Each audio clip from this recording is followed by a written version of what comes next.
Saturday night in South London, hundreds of young people are gathering for the latest craze, an acid house party in a disused warehouse.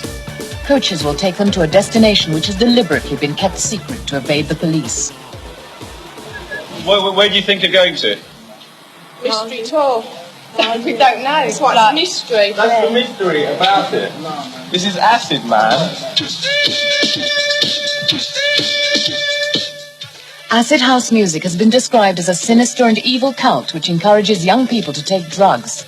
One person has died after taking ecstasy, a drug associated with the music. But few people know where the acid house craze came from and how serious a threat it is to young people.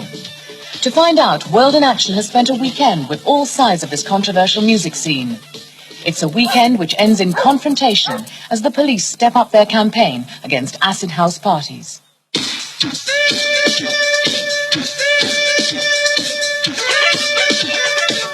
Acid music has had some commercial success, with records like this one, We Call It Acid by D-Mob, getting into the top 10. But the link with drugs has hindered their chances of further success. Gary Haseman, singer with D-Mob, says that since the controversy, 20 engagements have been cancelled.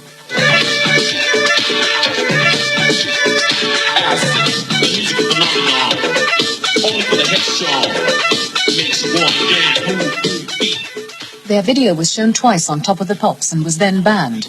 The producer banned all records with the word acid in the title or lyrics. The lyrics actually say, if you thought it was a drug, now you know you're wrong. When we were making the record, we done this because we kind of saw the drug overtones which were about to happen, in a sense. I've never taken drugs. I don't even drink, so why am I going to make a record telling people to go and take drugs? No, I don't do that kind of thing. I feel sorry for the kids who are out there, who are drug-free, who like acid house, or whatever you call it, house, whatever, and they like to dance, wave their hands in the air, and their parents thinking, God almighty, are my kids on drugs? And that's only from a certain newspaper.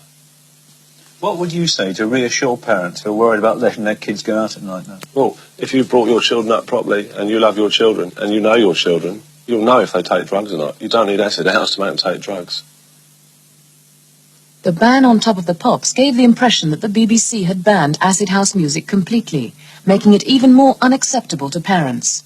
I can categorically say that the BBC has not banned acid house music, and in particular Radio 1 certainly hasn't banned acid house music. What has happened is that the Top of the Pops, the BBC's premier pop show, has decided not to play tracks that have references to the word acid. We, on the other hand, decided to carry on playing acid house music because we've been aware of this for some 14 months. It's almost a bit of a storm in a teacup, really, after quite such a time. And we understand what the true meaning behind acid house music and the term acid is in this particular genre of music. Is it, once more, a cynical exploitation of youth culture by the media, merely to generate headlines to sell newspapers? Some newspapers have called acid house music a sinister and evil cult which lures young people into drug taking. The message is certainly getting across. What do you know about acid house music? There's meant to be a drugs-related craze. Seems to be the most worrying thing. And where did you find that out? That was in the paper. Do you think it's anything to do with a certain religion, do you think? No, is it anything like that?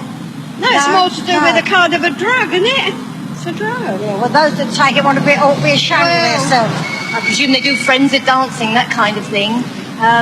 Probably out of control, not behaving like normally they would because they're under the effects of the drug. I've just read about it in the newspapers that acid house music, I assumed it was something to do with the drug scene. It must affect the brain in some way. Unless it's just the music that does it. All them lights flashing don't do you any good either, do it? I wouldn't even go in the pub where them lights are. Oh, no. They drive you mad, don't they?